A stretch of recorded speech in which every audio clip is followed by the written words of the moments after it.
여러분 반갑습니다. 마태복음 말씀 묵상 시간입니다. 말씀을 전하기 전에 먼저 광고 하나 드리려고 합니다. 1월부터 오늘까지 약 3개월에 걸쳐서 마태복음 말씀 묵상 해설을 해드렸습니다. 오늘 저는 28장까지 다 말씀을 전하면서 마태복음 묵상을 마무리하려고 합니다. 그리고 월요일부터 민수기가 시작되는데 여러분 민수기 말씀 묵상 해설은 제가 좀 쉬어가도록 하겠습니다. 그래서 저는 5월 29일 날 로마서 말씀으로 다시 찾아뵙도록 하겠습니다. 제가 이렇게 하는 것은 제가 박사 과정에 있고 또 박사 논문 마무리 상태에 있는데 한두 달 정도 제가 논문 작성에 좀 더 심혈을 기울여야 할 것 같습니다. 그래서 논문 작성에 집중하기 위해서 제가 한두 달 정도 말씀 묵상 해설을 쉬어가려고 합니다.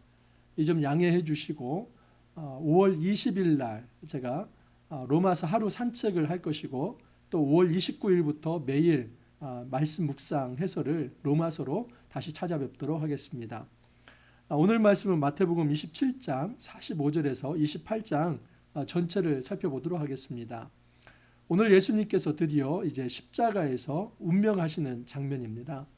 예수님께서 십자가에서 돌아가시는 것이 우리에게 어떤 영적 의미가 있는지 더 깊이 한번 살펴보도록 하겠습니다. 45절에서 50절입니다. 제6시로부터 온 땅에 어둠이 임하여 제9시까지 계속되더니 제9시쯤에 예수께서 크게 소리질러 이르시되 엘리 엘리 라마 사박다니 하시니 이는 곧 나의 하나님 나의 하나님 어찌하여 나를 버리셨나이까 하는 뜻이라. 거기 섰던 자 중 어떤 이들이 듣고 이르되 이 사람이 엘리야를 부른다 하고 그 중에 한 사람이 곧 달려가서 해면을 가져다가 신포도주에 적시어 갈대어 꿰어 마시게 하거늘 그날 남은 사람들이 이르되 가만두라 엘리야가 와서 그를 구원하나 보자 하더라. 예수께서 다시 크게 소리 지르시고 영원히 떠나시니라. 여러분 예수님께서 이제 십자가에 못 박히셨습니다. 12시부터 3시까지입니다. 여기 6시부터 제9시까지는 낮 정오의 시간부터 오후 3시까지 한참 해가 밝을 시간에 어둠이 임했다고 합니다. 이것은 구약의 출애굽 당시에 하나님께서 10가지 재앙을 내리는데 9번째 재앙을 의미합니다. 여러분 9번째 재앙이 무엇입니까? 흑암 재앙이죠. 사실 이 9번째 재앙은 10번째 재앙과 연결되어 있습니다. 왜냐하면 그 흑암 재앙 그 밤에 하나님께서 바로의 장자로부터 노예의 장자까지 그리고 모든 생축의 초태생을 치시기 때문입니다. 그날 밤에 이스라엘 백성은 하나님의 명을 따라서 어린 양을 잡아서 그 피를 문설주에 바릅니다. 그러면 죽음의 천사가 그 집을 넘어가게 됩니다. 그래서 죽음의 천사가 넘어갔다 해서 너물유, 너물월을 써서 유월절이다라고 얘기를 합니다. 영어로는 패스오버 그럽니다. 여러분 예수님의 십자가 사건은 바로 이 유월절 사건입니다. 이 흑암의 시간, 다시 말해서 이제 하나님께서 모든 심판의 시간입니다. 이 땅의 모든 장자를 치시는 그 심판의 시간입니다. 그런데 예수님께서 이 땅에 진정한 희생제물 유월절 어린 양이 되셔서 십자가에 못이 박힌 겁니다. 그렇기 때문에 예수님은 이 땅의 모든 죄를 짊어지시고 그분께서 십자가를 치심으로써 예수를 바라보는 모든 이들에게 다시 말해서 이 출애굽 당시에 유월절 어린 양의 피를 이제 흘려서 그것을 문설주에 바른 집은 살아남듯이 예수 그리스도의 그 십자가의 피를 믿는 자들 그들은 이제 구원을 받을 것을 주님께서 말씀을 하시는 것입니다. 이처럼 십자가 사건은 참 출애굽 새 출애굽의 완성이다라고 볼 수 있습니다. 예수님께서 너무 고통스러워서 엘리 엘리 라마 사박다니 그럽니다. 이 말은 나의 하나님 나의 하나님 어찌하여 나를 버리셨나이까 라고 이렇게 부르짖는 것입니다. 여러분 예수님의 이 부르짖음은 이미 시편에 나온 것입니다. 예수님의 부르짖음은 모든 인류를 대표하고 대신하는 부르짖음이다 라고 말할 수 있습니다. 하나님 하나님 어찌하여 나를 버리셨나이까. 실제로 여러분 성부 하나님은 이 십자가상에서 예수님을 저주하시고 또 예수님을 버리신 것입니다. 우리는 이 모든 것들을 받아들이기가 너무 어렵습니다. 하지만 여러분, 희생 제물이 되었다는 것은 그 희생 제물을 하나님께서 저주하시고 하나님께서 버리신 사건입니다. 사실은 그 십자가에 내가 못 박혀야만 합니다. 내가 하나님의 저주를 받아야 하고 내가 하나님의 심판을 받아야만 합니다. 왜 그렇습니까? 내가 죄를 지었기 때문입니다. 그런데 아무 죄도 없으신 그 예수님이 유월절 어린 양이 되셔서 하나님의 그 무서운 저주와 심판을 받아들이신 겁니다. 이것은 모든 인류를 향한 그 죄에 대한 하나님의 심판이 선언된 것입니다. 예수님께서는 그 하나님 앞에 이제 모든 인류를 대표해서 하나님 어찌하여 나를 버리셨나이까 이렇게 말합니다. 이것은 고뇌에 찬 어떤 번민과 또 하나님의 원망의 쏟아냄이 아니라 하나님의 구속의 역사가 예수님을 통해서 이루어진다는 것을 예수님이 이렇게 선포하신 것입니다. 여러분, 하나님께서 심판하시는 것을 예수님은 받아들이신 것입니다. 예수님은 이 땅의 모든 죄에 대해서 그냥 놔두실 수가 없습니다. 죄를 지은 자들은 모두 죽음의 이 사형의 판결을 받아야만 합니다. 그런데 예수님은 내가 그 하나님의 저주와 심판을 받겠노라. 그리고 나를 믿는 모든 이들은 이제 그 저주로부터 풀려나고 이 심판으로부터 자유로워서 참된 구원을 이룰 것이다. 그것을 예수님께서 선언하신 것입니다. 그렇기 때문에 이 십자가가 얼마나 큰 은혜이고 값진 것인지 모릅니다. 예수님께서 크게 소리지시고 영원히 떠나셨다고 합니다. 이 영원히 떠나셨다는 것은 하나님께 가셨다 하는 것을 의미합니다. 여러분, 크게 소리 지르셨다, 이 말은 어떤 의미냐면 이것은 절규가 아니라 이것은 승리의 함성입니다. 모든 사단의 권세와 죄와 사망의 권세를 향해서 너희들이 더 이상 나를 지금 죽이려고 하지만 이 죽음으로 이 전쟁이 끝나는 것이 아니라 오히려 이 십자가 사건이 바로 모든 죄와 사망을 깨뜨리는 완전한 승리의 사건이 될 것이다. 그것을 선언한 것입니다. 자, 그때에 성소 휘장이 위로부터 아래까지 찢어져 둘이 되고 땅이 진동하여 바위가 터지고 무덤들이 열리며 자던 성도의 몸이 많이 일어나되 예수의 부활 후에 그들이 무덤에서 나와서 거룩한 성에 들어가 많은 사람에게 보이니라. 아주 역설적인 것은 무엇이냐면 예수님께서 십자가를 지시자 그 성소의 휘장이 찢어지고 그리고 무덤이 열리고 죽은 자들이 살아났습니다. 예수는 죽었는데 사람들이 살아납니다. 이 십자가 사건은 예수의 생명을 들이심으로 많은 사람들의 생명을 살리는 구원의 사건이다 하는 것을 알 수 있습니다. 마치 유월절 어린 양의 그 피를 통해서 하나님께서 이스라엘 백성의 장자들을 보호하신 것처럼 예수님은 진정한 십자가의 희생을 통해서 모든 인류를 구원하십니다. 참으로 역설은 하나님은 하나님의 장자, 하나님의 오직 유일하신 독자를 희생하심으로 이 땅의 장자들을 하나님께서 구원하셨습니다. 이것이 바로 측량할 수 없는 우리 하나님의 사랑, 하나님의 은혜다라고 말할 수 있습니다. 자, 휘장이 위로부터 아래까지 찢어졌다는 것이 어떤 의미가 있는가? 여러분, 히브리서 말씀을 보면 좀 자세히 나와 있습니다. 히브리서 10장 29절 30절 말씀입니다. 제가 한번 읽어드립니다. 히브리서 10장 19절 20절 말씀입니다. 그러므로 형제들아, 우리가 예수의 피를 힘입어 성소에 들어갈 담력을 얻었나니 그 길은 우리를 위하여 휘장 가운데로 열어놓으신 새로운 살 길이요 휘장은 곧 그의 육체니라. 여러분, 히브리서 말씀에서 휘장이 바로 누구의 육체라고 합니까? 예수님의 육체라고 합니다. 그리고 예수님께서 예수의 피를 힘입어서 우리가 성소에 들어갈 담력을 얻었다. 왜냐하면 그 길은 우리를 위하여 휘장 가운데 열어놓으신 새로운 살길이다. 살길이라고 하는 것은 생명의 길이라는 의미입니다. 여러분, 예수님께서는 자신의 몸을 찢으신 겁니다. 예수님께서 지금 이 십자가 위에서 그 몸이 찢기는 것은, 그리고 그 성소의 휘장이 찢기는 것은 예수님이 이 땅에 성전으로 오셨는데 그 옛 성전이 무너지는 것입니다. 그리고 예수님께서 이제는 그의 옛 성전이 무너지고 새로운 성전을 건축해서 이제는 예수를 믿는 모든 이들이 새로운 생명의 길로 나아가게 되어 있다 하는 것입니다. 그래서 여러분, 죽은 자가 다시 살아난 겁니다. 이 십자가는 역설입니다. 죽음이 임했지만 생명이 일어나는 것입니다. 그러므로 우리는 이 십자가라고 하는 것을 단지 죽음에 머물러서 예수님의 죽음만을 묵상하면 그건 반쪽 묵상이고, 아니, 저는 그것은 온전한 묵상이 아니라고 생각합니다. 여러분, 이 십자가는 무엇과 연결해서 묵상해야 하냐면 부활과 연결시켜야만 합니다. 만약에 예수님의 부활이 없다면 사실 이 십자가는 아무 의미가 없습니다. 하나님은 어떤 계획을 가졌냐면 예수님께서 하나님의 그 심판까지도, 그 하나님의 저주까지도, 온 인류를 향한 그 저주를 온몸으로 받으시는 그 순종을 받으심으로, 그 순종 사건을 통해서 예수님은 옳다 인정하시고 하나님은 그 옳으심을 부활로 표현하신 겁니다. 그러므로 여러분, 이 십자가 사건은 놀랍게 역설적으로 예수님의 순종 사건이며 그 죽음은 부활로 연결되는 통로였다 하는 것입니다. 여러분, 죽어야 살아납니다. 죽지 않은 자는 살아날 수 없습니다.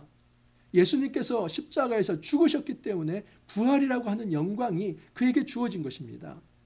그가 성자로서 하나님 앞에 절대 순종하는 그 구속의 역사를 이루기 위해서 자기 몸을 아낌없이 들이시는 그 죽음으로 내려가지 않았다면 이 땅에 진정한 부활은 오지 않았을 것이며, 그리고 예수님이 부활하시지 않았다면 우리에게도 생명은 전달되지 않았을 것입니다. 그러므로 이 십자가 사건은 바로 부활로 연결되는 통로이다. 그 십자가는 죽음에서 끝나지 않고 그 죽음은 생명으로 연결되는 통로이다 하는 것을 우리에게 가르치고 있습니다. 그래서 백부장이 이렇게 고백합니다. 백부장과 및 함께 예수를 지키던 자들이 지진과 그 일어난 일들을 보고 심히 두려워하여 이르되 이는 진실로 하나님의 아들이었도다. 여러분, 이 십자가는 정의와 불의의 전쟁이라고 했죠. 빌라도 불의했습니다. 유대인들 성전 지도자들 불의했습니다. 모든 것을 방관하고 그 선동에 이끌려갔던 백성들 다 불의했습니다. 그런데 놀랍게도 이 로마 백부장이 의로운 고백을 합니다. 바로 이분이 하나님의 아들이었도다. 이 유대인의 왕이라고 하는 이 죄패, 그것을 아주 그냥 조롱하는 어떤 무시하는 그런 어떤 죄패로 만들었는데 이분이야말로 진정한 왕이셨으며 이분이 바로 하나님의 아들이었다. 그 십자가 밑에서 예수님을 처형한 그 군병이 가장 밑에서 가장 정확하게 예수님이 하나님의 아들이었다는 것을 고백하고 인정을 합니다. 여러분, 이 십자가는 결코 실패가 아닙니다. 이 십자가는 결코 어떤 이제 패배가 아닙니다. 절대 십자가는 어떤 실패나 패배가 아니라 오히려 하나님의 놀라운 구원 계획입니다. 하나님은 예수님의 이 죽음을 통해서 모든 사람들에게 생명을 가져다 주시는 진정한 생명의 역사가 일어나게 하신 것입니다. 자, 그래서 이제 부활로 넘어갑니다. 27장 57절에서 66절에서는 의로운 사람, 이 산헤드린 공회원 아리마대 사람 요셉이라고 하는 사람이 예수님을 잘 장례 치러 줍니다. 이제 장례를 치러 주자 이 성전 지도자들이 이제 굉장히 이제 고민을 합니다. 예수님께서 살아 생전에 내가 십자가를 질 것이지만 사흘 만에 부활할 것을 그렇게 예언을 하셨기 때문에 혹시라도 이제 예수 제자들이 예수님의 십자를 도둑질해 가서 예수님을 부활했다 이렇게 말을 할까봐 그것이 두렵다 하면서 빌라도에게 가서 좀 단단히 좀 이제 막아주십시오 합니다. 빌라도가 알았다. 너희들 경비병이 있으니까 철저하게 막아라 그렇게 얘기를 합니다. 하지만 여러분, 이것은 두 손으로 하늘 해를 가리는 거나 마찬가지입니다. 여러분, 예수님의 부활은 하나님의 능력으로 이루어지는데 경비병 몇 명으로 막을 수 있습니까? 그리고 도적질을 해나간다고 하는 것도 그것도 말도 안 되는 것입니다. 여러분, 예수 그리스도가 이 땅에 메시아라고 하는 것이 진정한 복음의 핵심 아닙니까? 그러면 어느 누가 그 죽은 자를 도둑질해 가서 그 죽은 자를 이제 거짓말로 이제 메시아라고 말을 하고 그것이 이 땅에 2000년간 복음으로 유지될 수가 있습니까? 그것은 있을 수 없는 것입니다. 또한 예수님의 부활이라고 하는 것은 모든 사람들, 이 12 제자와 500여 형제들에게 다 나타나서 그들에게 보였기 때문에 한두 사람의 증언이 아니라 그 500명 이상이 예수님을 보았기 때문에 여러분, 이 예수님의 이 부활을 절대 도적설로 그렇게 말할 수 없습니다. 안식일, 이제 이제 안식 후 첫날이죠. 그때에 이 여인들이 예수님의 부활을 목격합니다. 놀랍게도 여러분, 이 부활의 증인들은 바로 여인들이었습니다. 우리는 여인들 하면 그 당시에 이제 남성에 비해서 열등하다 생각을 하고 숫자를 셀 때도 여인은 세지 않았습니다. 그런데 놀랍게도 예수님의 부활을 맨 처음 목도하고 그리고 그 부활의 증인이 된 자들이 바로 그 여인들이었습니다. 예수님은 그 여인들에게 너희보다 먼저 갈릴리로 가시나니 내 형제들에게 갈릴리로 가라, 그렇게 말씀을 하십니다. 이 갈릴리는 어디입니까? 갈릴리는 예수님의 제자들을 처음 불렀던 자리입니다. 예수님은 죽음과 이 부활을 통해서 이제 다시 새로운 사역을 처음부터 시작하겠다는 것을 말씀하십니다. 여러분, 예수님의 십자가 사건은 모든 제자들에게 정말 깊은 절망을 안겨주었습니다. 베드로는 예수님을 3번 부인하고 떠났습니다. 그들은 다 이제 고기 잡으러 그 갈릴리로 다시 원래의 세상적 자연인으로 돌아갔습니다. 근데 예수님은 그것까지도 미리 아시고 내가 갈릴리로 갈 것이다. 너희들은 나의 십자가를 보면서 두려워하며 다 흩어질 것인데 아니, 갈릴리로 모여라. 너희들이 처음 부름받았던 그곳에서 내가 다시 제자로 너희들을 부를 것이다. 다른 것이 있다면 이제 그 제자들은 부활을 목도한 자들입니다. 여러분, 부활하신 예수님을 목도하고 그리고 성령이 내주한 이유는 그 이후에 12제자들 그리고 그 당시 11자죠. 그리고 한 사람을 벗어나면 12제자라고 말할 수 있습니다. 그리고 120명의 문도들, 500의 형제들, 이들은 완전히 다른 사람들이 되어버립니다. 오순절 여러분 성령 강림 사건 기억하시죠? 그것은 예수 그리스도의 부활을 목도한 사람들이 하나님 앞에 기도할 때 성령이 임하였고 그들의 성령이 임했을 때는 온 세상 방언으로 다 복음을 전하고 그리고 목에 칼이 들어오더라도 투옥이 되더라도 더 이상 도망하지 아니하고 그들은 복음을 담대하게 전했습니다. 주님께서 부활하신 목적을 이제 19절에서 20절에 이렇게 말씀합니다. 그러므로 너희는 가서 모든 민족을 제자로 삼아 아버지와 아들과 성령의 이름으로 세례를 베풀고 내가 너희에게 분부한 모든 것을 가르쳐 지키게 하라. 볼지어다 내가 세상 끝날까지 너희와 항상 함께 있으리라 하시니라. 여러분, 여기 본동사는 제자 삼으라는 겁니다. 너희는 Great Mission, 대유인 명령 하나를 내가 너희에게 줄 텐데 이것은 유언과 같은 것이다. 이제 제자는 제자 삼는 일을 해야 한다. 여러분, 이 제자 훈련이라고 하는 것이 어느 대형교회 하나의 소유물은 아닙니다. 2000년 동안 주님께서 우리에게 주신 지상 명령입니다. 그러므로 모든 교회가 제자 훈련해야만 합니다. 그 제자 훈련은 여러분 나의 어떤 목회자의 그 제자를 만드는 것이 아닙니다. 분명히 해야 할 것은 무엇이냐면 그리스도의 제자를 만드는 것입니다. 그리스도의 제자, 그리고 말씀의 통치를 받는 자, 그리고 또 그리스도를 전할 수 있는, 재생산할 수 있는 그런 제자를 만들어내는 것입니다. 이것이 교회에 주어진 명령입니다. 모든 민족으로 제자를 삼아 아버지와 아들과 성령의 이름으로 세례를 베풀고 너희가 세례를 베풀면서 내가 너희에게 분부한 모든 것을 가르쳐 지키게 하면서 그러면서 너희들은 제자를 삼아라. 그리고 볼지어다 내가 세상 끝날까지 너희와 항상 함께 있으리라. 임마누엘. 여러분, 처음 이 마태복음 무엇으로 시작합니까? 임마누엘로 시작하죠. 예수님의 이름을 이제 태어날 때 수태고지할 때 임마누엘이라 하라 하시죠. 그 임마누엘이라는 말이 지금 여기에 너희와 함께 하리라 하는 이 함께 한다는 말이 임마누엘입니다. 그래서 임마누엘로 시작해서 임마누엘로 끝나는 것이 이 마태복음입니다. 주님은 우리에게 지금도 약속합니다. 너희는 예수 제자가 되어라. 제자 되고 제자 삼아라. 그것이 그레이트 미션 대유인 명령이다. 이 일을 너희들 두려워하지 말라. 내가 너희와 함께 할 것이다. 여러분, 이 땅의 교회의 사명입니다. 교회가 해야 할 일은 그리스도의 제자를 삼는 것입니다.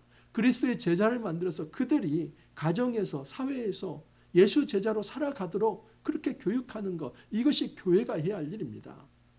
여러분, 우리가 이제 마태복음을 다 마쳤습니다.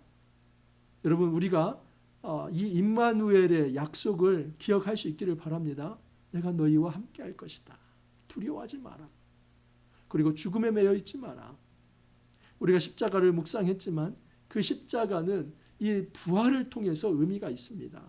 십자가는 십자가에서 끝나는 것이 아니라 오히려 그 죽음이 생명으로 연결되는 통로였습니다. 예수 죽음은 그의 죽음을 통해서 온 땅의 백성들이 이제 하늘 문을 통해서 하늘의 성전에 이르게 되고 하나님으로부터 영원한 생명을 받게 되는 그런 놀라운 사건이 된 것입니다.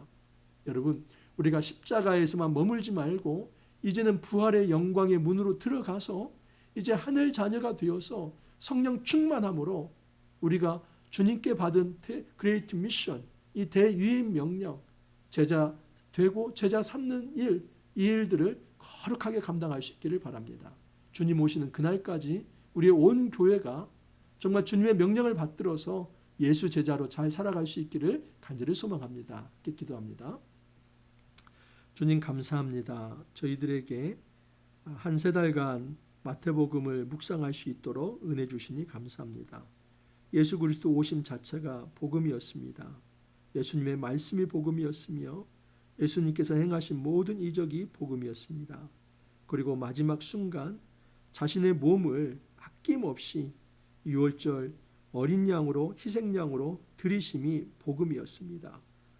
예수님의 이 십자가는 죽음에서 끝나지 않고 그 죽음을 뛰어넘어 이제 생명으로 나아간다는 복음을 저희들에게 허락해 주셨습니다.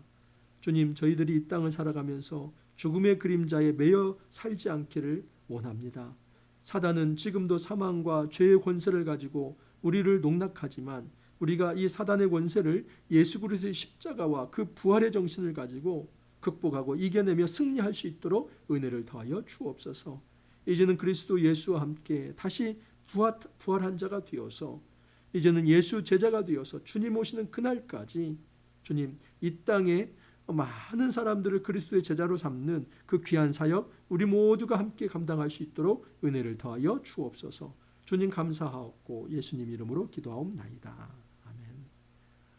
여러분 수고 많이 하셨습니다. 이제 마태복음은 다 마무리되었습니다. 그리고 초두에 제가 광고 드린 대로 5월 20일 날 토요일인데 아침 10시부터 한 오후 4시까지 이제 로마서 산책을 좀 하도록 하겠습니다. 그래서 하루에 로마서를 좀 다 끝내겠습니다. 그리고 5월 29일부터 다시 이제 매일 한 달 동안 6월까지 한 달 동안 로마서를 자세하게 또 묵상 해설을 해드리도록 하겠습니다. 그래서 저는 이제 5월 20일 날 한번 찾아뵙고 5월 29일 날 그렇게 찾아뵐 예정입니다. 여러분 좀 양해를 해주시고 우리 서로 기다리면서 서로를 축복하면서 기도하면서 또 다시 만나 뵙기를 원합니다. 감사합니다.